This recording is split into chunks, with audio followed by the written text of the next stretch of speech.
What's up YouTube, Dal here from Zephyr, and today I am bringing you what is possibly one of the top decks of the format, and that is Rescue Ace Diabellestar. Now obviously it is a very expensive deck right now because we know hydrants are around about £50 a copy, and then when you work your way down into the Diabellestar engine, you're looking at about £40 at current for the wanted spell, and then you're looking at about £80 to £90 for SP Little Knight.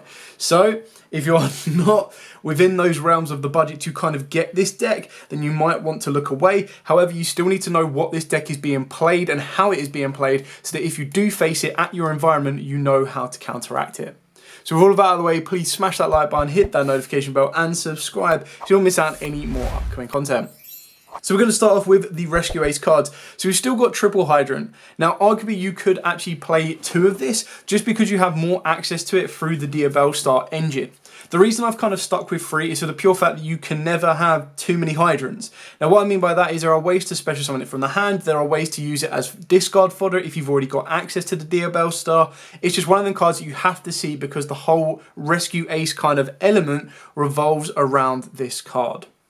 Then the other one is Triple Lifter. Now Lifter is obviously the main one you want to go to. You've got to keep in mind as well that your idea is that Lifter gets you to Rescue, Rescue gets you to Hydrant, Hydrant gets you to Turbulence, Turbulence then gets you into all your spells and traps. Now of course you can also include the Preventer in that as well, which is going to get a nice super rare upgrade alongside with Rescue Emergency as well.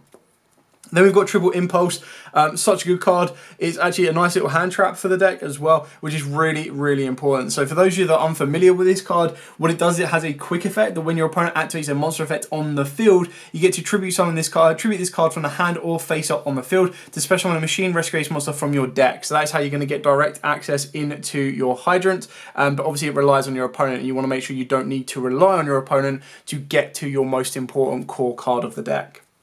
Then of course we do have two Turbulence, and now cut down to two is two Preventer. The reason for cutting Preventer down to two is just because it can get a tad bit cloggy. You can utilize all of the other cards as well if you want to, like the Fire Engine, but what you're trying to look at with this deck and how it's kind of changed now that we've got the Diabellestar cards in it, is that you're already adding higher level monsters to the deck naturally, and you're already adding cards that are going to clog the deck down a little bit. Now obviously the Diabellestars themselves aren't that cloggy because they can summon themselves as they see fit, but you've kind of got to remember that you don't really want to hard open a Preventer where it's all possible, or a Turbulence. If you hard open a Preventer and a Turbulence and you've not got a way to set them up, they're not going to be doing anything for you. The last one we've got is the Fire Attacker. This can very easily be the Fire Engine. You just kind of like that chain block ability, and the reason that we've gone with Attacker over anything else is that its secondary ability to draw two and ditch one can be very important. Carrying on with the Rescue Ace cards, Triple Emergency, obviously alongside Preventer getting a nice upgrade in OTS 23, well deserved. Those two cards added to the Rescue Ace deck definitely took it up a level, and now with the Diabellestar engine it goes up another level as well. Then of course we've got the one Rescue, one Alert, and one HQ.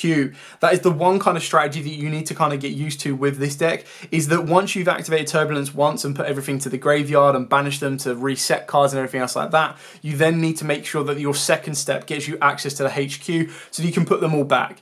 If you're able to starve the Rescue Ace kind of strategy from their spells and traps, they then just become monsters on the board with very little forms of kind of protection, interruption, and everything else. And again, that's where the Diabellestars need to come into it in order to kind of increase their consistency.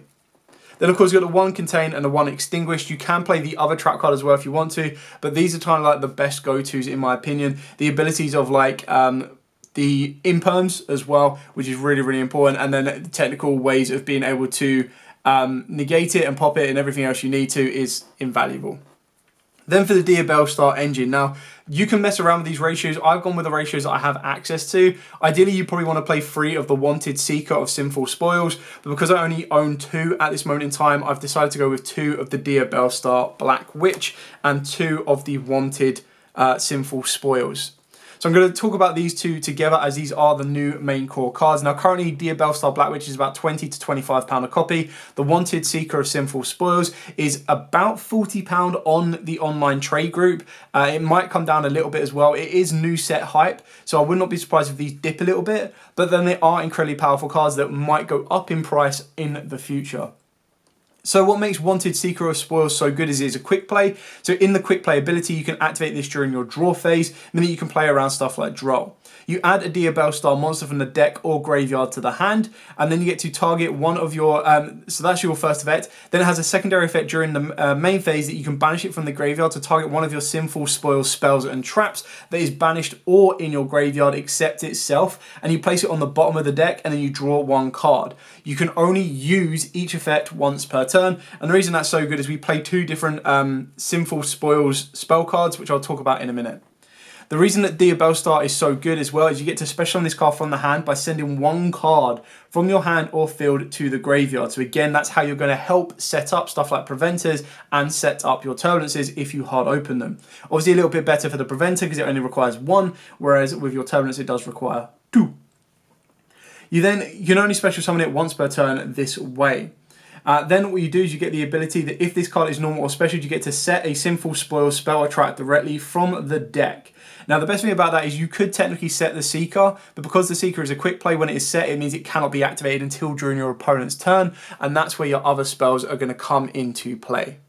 The final effect of the Black Witch has the ability that during your opponent's turn, if this card is sent from its owner's hand or field to the graveyard, you can send one card from your hand or field to the graveyard, and if you do, you get to special on this card back. So then that will give you the ability to reset another Sinful Spoils spell from the deck. Now that's quite important, especially when you are going to be utilizing cards like IP Masquerena to get you into SP Little Knight as well. So the two Sinful Spoils spells that I like to play is I like to play the one Snake Eye, the Sinful Spoils Subversion, and I also like to play the original Sinful Spoils. This is the most important one. This is the one that's going to get you the Hydrant directly from the deck. And the reason I quite like playing this one is it's a very nice go second aggressive option if I already have access to my Hydrant. Now keep in mind that you can recycle these as many times as you like with your Sinful Spoils. Well, I say it many times as you like, technically twice. But the idea is that with the Sinful Spoils of Subversion, you target a face-up monster on the field, you place it face-up in its owner's spell and trap zone as a continuous spell. You can only activate one of this card per turn. Then of course, the original Sinful Spoils, send one other face-up card you control to the graveyard. Special on one level 1 fire monster from your hand or deck, and you can banish this card from the graveyard to target one Snake Eye or Diabellestar monster in your graveyard, add one level 1 fire monster from your deck to the hand, and then place that targeted monster on the bottom of the deck. So again, you get to recycle your Hydrants, and it also gives you the ability, sorry, not recycle your Hydrants, it gets you recycle your Diabellestars, or of course as well, it can recycle your Snake Eye card. So again, it can recycle your Sinful Spoil Emergence, but you really kind of want to save this to recycle it other ways. So what is the other level 1 fire that we can play? Well, the other level 1 fire we play is the one Jet Synchron. I would not be surprised if this engine gets abused to no way higher than Jet Synchron is probably going to get banned again. It is incredibly good. The fact of the matter is if you already have access to your Hydrant, you can then go into Jet Synchron. Jet Synchron can then unlock you some very nice synchro plays. Not to mention, again, quite like your other cards as well, it gives you that ability to bring it back from the graveyard and you send a card from your hand to the graveyard. So again, it's one of them ones where it's like, okay, cool. Well, I've got Diabellestar. I've sent one Rescue Ace card to the graveyard. I've opened up Turbulence, for example. I've sent one Rescue Ace card to the graveyard. Great. I set the Sinful Spoils, activate this, send another card to the graveyard, summon out the Jet Synchron, synchro into a level 8 if I want to, but ideally you can turn this into a Link Karibo, and then you can link off and kind of come back and synchro and do everything you need to. It's such a cool card that it's absolutely insane. Like, I would really love to play 3 of this, but I think 3 is just way too much. For the hand traps, of course, we are running triple Ash Blossom. I've gone with double DD Crow. It just kind of seems to be the one of the hand traps of the format right now. These can very easily be Drolls if you want to. It can be Bestials if your local environment is very dark heavy. But there are decks around that Crow does do a lot of work against, especially with Bestials being specifically lights or darks. Being able to Crow can sometimes actually change the course of the game a lot better than anything else. And the fact that you can hit your spells and traps, like you can actually hit the wanted spell, and means your opponent can't draw off the back of that. Then of course we've got triple Imperm, followed up my board breaker of the format in the form of Book of Eclipse. I still think it's incredibly powerful. Like, there are so many times where I face Pearly and Book of Eclipse just does the work for me. So, and then the last one odds is the one Call By, the 1 for 1, and the 1 Rotor. Again, all pretty straightforward and simple on that lineup. They are mandatory in my opinion. It is a 42 card deck. There are places where you can trim down and cut it down to an exact 40 card deck if you want to. It's just kind of my personal play style. The way that I like to play the decks, 42 just kind of works for me. Moving on to the extra decks, we'll go links down. So we'll go Access Code and Appaloosa. You've got your Aggressor and your Defender. And then, of course, you've got the one Polysimo, the Drop and Deleter.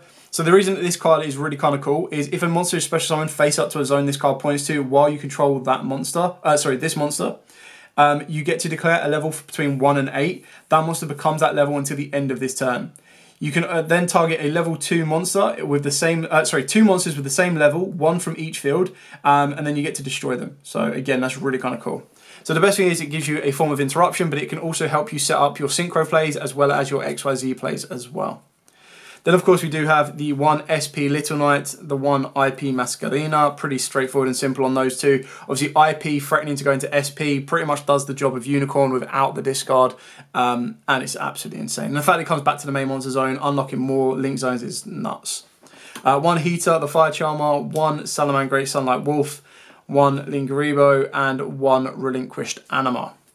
For the synchros, of course, we've got the one Baron and the one Borrelsword. Obviously those the wrong way around, but you know. Obviously this one is the easiest one to go through. Diabellestar plus Jet Synchron makes this, but then you need to make sure you've got a link monster in the graveyard to set you up that negate. And what this offers to the deck, especially with Baron as well, is it offers you the ability to stop stuff like Evenly and Lightning Storms, which this deck did struggle against previously. And then for the XYZs, we've got the one Baguska as your defensive option, Abyss Dweller for those graveyard dwelling decks. And then I am playing the new Sky Crisis. I just think it's such a good card to be able to turn like any of my monsters with the highest attack into a 2900 boss monster is absolutely insane. You do need to be a little bit careful as it does skill drain the board for anything that is 3000 attack or more, but most of your cards shouldn't be hitting that type of aggressive level, apart from something like Access Code. And if you're making Access Code, you should be pushing for game anyway. So that is pretty much it for the profile. Like I said, the Rescue Ace build is very expensive right now. Until the Rescue Ace cards get reprinted and start to come down, it could be a little bit tricky. However, if you are already building Rescue Ace and you want to upgrade it to the next level and make it as competitive as you possibly can, then going into the Diabellestars is the next step.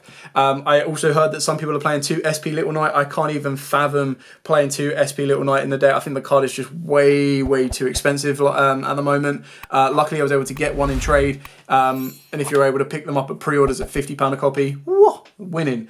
But yeah, that's pretty much it for me for now on the Rescue Ace deck. If you do have any questions at all, by all means, please put them in the comments down below. I will be more than happy to answer them for you. But for now, as absolutely always, stay safe, and of course, happy dueling.